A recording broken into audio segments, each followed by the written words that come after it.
அஸ்ஸலாமு அலைக்கும். Hi guys, இன்றைக்கி சண்டே ஸ்பெஷல் பாறை மீன் குழம்பு எப்படி செய்யலான்னு பார்க்கலாம் வாங்க. கடாயில் ஆயில் சேர்த்துக்கலாம். வெந்தயம், ஜீரகம், கடுகு இதெல்லாம் நல்லா பொரிஞ்சதுக்கப்புறம் பார்த்தீங்கன்னா நல்லா 2 கைப்பிடி அளவுக்கு சின்ன வெங்காயம் ரவுண்டாக கட் பண்ணி சேர்த்துக்கலாம்.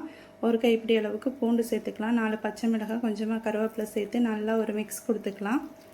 இப்போ பார்த்தீங்கன்னா 3 தக்காளி இது கூட ஆட் பண்ணிக்கலாம். ஆட் பண்ணிவிட்டு நல்லா மிக்ஸ் கொடுத்துட்டு இதுக்கு தேவையான அளவு உப்பு சேர்த்துக்கலாம்.